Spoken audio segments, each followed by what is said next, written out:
వాళ్ళ వారసులను తెలిస్తే తక్షణం ఉద్యోగం ఇవ్వనని చెప్పినాం. కానీ ఇవాళ ఆ పరిస్థితి లేదు. మానవత్వం ఉన్న సర్కారు కాదు ఇది. కానీ ఇదే ముఖ్యమంత్రి రేవంత్ రెడ్డి ఇదే మైండ్ల మీద ఇదే సింగరేణి టోపీ పెట్టుకొని ఏం చెప్పిందన్నాడు, ఏమయ్యా కేసీఆర్ గారికి అలియాస్ పేర్లను మార్చే తీరిక లేదా అన్నాడు. మేము కాయిదాలలో మార్చలే, జీవితాలు మార్చినాం.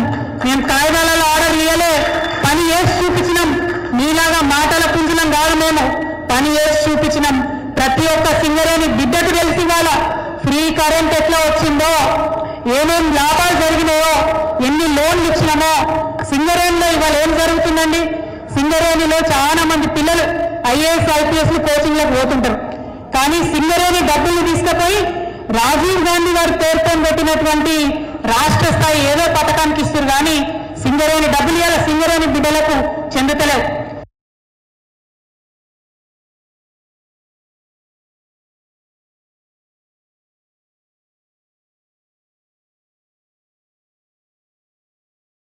పొగ్గు కావాలి, చెమట వడవాలి, నెత్తురు వడవాలి. దాన్ని డబ్బులేమో కొడంగల్కి ముఖ్యమంత్రి గారి నియోజకవర్గానికి అక్కడికి పోయి మీరు ఆలోచన చేయండి. మరి మనం అధికారంలో ఉన్నప్పుడు అనేక మాటలు మాట్లాడాం.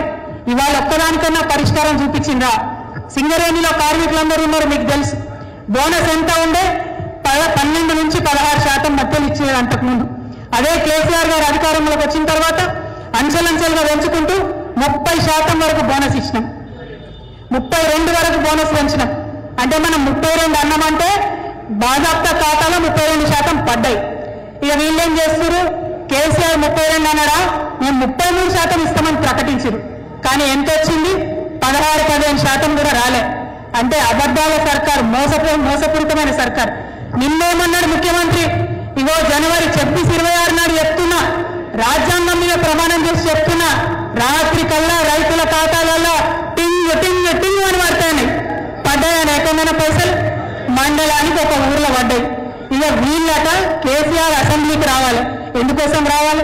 మీరేమైనా చక్కనైన పనులు చేస్తే, మీరేమైనా తెలివిగల పనులు చేస్తే, మీరేమైనా నిజాయితీతో పనులు చేస్తే, మీరేమైనా ప్రజలకు పనికొచ్చే పనులు చేస్తే ఖచ్చితంగా కేసీఆర్ గారి స్థాయిలో రావాల్సినప్పుడు వస్తారు, అడుగుతారు, కడుగుతారు.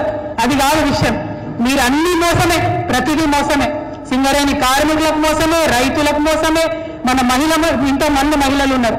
ఏం చెప్పింది మహిళలకు? 2500 రూపాయలు ప్రతి మహిళకి ఇస్తాం. 18 ఏళ్ళు నిండిపోయాయి, 2500 ఇస్తాం. ఒక్క దగ్గర కూడా ఇవ్వలే. ఒక్క ఊర్లో కూడా కనీసం సర్వే చేసిన పాపం లేదు. మళ్ళీ ఏమన్నంటే ఏమంటారు? ఇగో మళ్ళా దరఖాస్తు పెట్టుకోండి, ఇగో మళ్ళా సర్వే చేస్తాం, ఇగో ఈసారి ఇందిరమ్మ పేరుతో సర్వే, రేపు రాజీవ్ గాంధీ పేరుతో సర్వే, ఎల్లుండి సోనియా గాంధీ పేరుతో సర్వే. కానీ డబ్బులు మాత్రం రావు. ఇదే పరిస్థితి తప్పితే ఇంకోటి ఏం లేదు. ఇవాళ అందుకనే మనం ఆలోచన చేసుకోవాలి. ఇవాళ ఉన్నటువంటి ప్రభుత్వం ఏంది, దాన్ని ఎట్లా ఎండగట్టాలి, తప్పకుండా మనం ఆలోచన చేయాలి. పెద్దపల్లి జిల్లా నిజానికి ఇది తెలంగాణ నెత్తి మీద నీటి కుండ లాంటిది.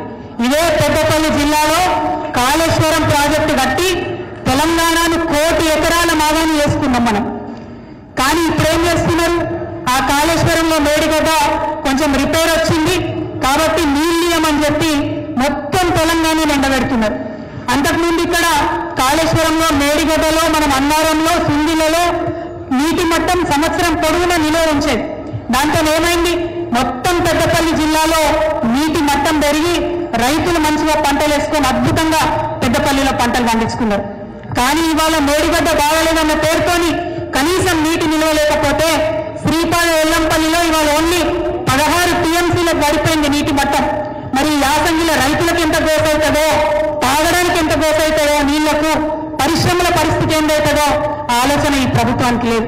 ఇవాళ నేను డిమాండ్ చేస్తా ఉన్న శ్రీధర్ బాబు గారిని, మీరు తక్షణమే మేడిగడ్డ ప్రాజెక్టు వాడొచ్చు అని నిన్నగాక మొన్న మేము తెలంగాణ జాగృతి ఆధ్వర్యంలో సదస్సు పెడితే 50 మంది తెలంగాణ ఇంజనీర్లు వచ్చి చెప్పింది వాడుకోవచ్చు. మొన్న 12 లక్షల క్యూసెక్ల వరద వస్తే కూడా తట్టుకొని నిలబడ్డది మేడిగడ్డ, ఏమి ఇబ్బంది లేదు, మీరు తప్పుడు ప్రచారం చేస్తున్నారని. కానీ వీళ్ళు మాత్రం రాజకీయాల కోసం నీళ్లు ఇస్తలేరు. నేను శ్రీధర్ బాబు గారిని డిమాండ్ చేస్తా ఉన్నా, మేడిగడ్డ లింక్ 1 వాడండి, ఎల్లంపల్లి వరకు నీళ్లు ఇవ్వండి. ఎల్లంపల్లిని ఇవ్వాలా మీరు ఎట్లా చేసిరంటే కేవలం హైదరాబాద్కు నీళ్లు ఇవ్వాలా, పరిశ్రమలకు నీళ్లు ఇవ్వాలా, రైతులకు మాత్రం ఇవ్వద్దనే పరిస్థితి తెచ్చిండు. దాన్ని తప్పుడు ఉపయోగం చేయకండి, మంచిగా ఉపయోగించండి. ఏం చెప్పారు శ్రీధర్ బాబు గారు? మన బుల్లెట్ని పుట్టమోదన్నం తట్టుకునే ధైర్యం లేక అలవిగాని అబద్ధాలు చెప్పిండు. ఏమేమని చెప్పిండు?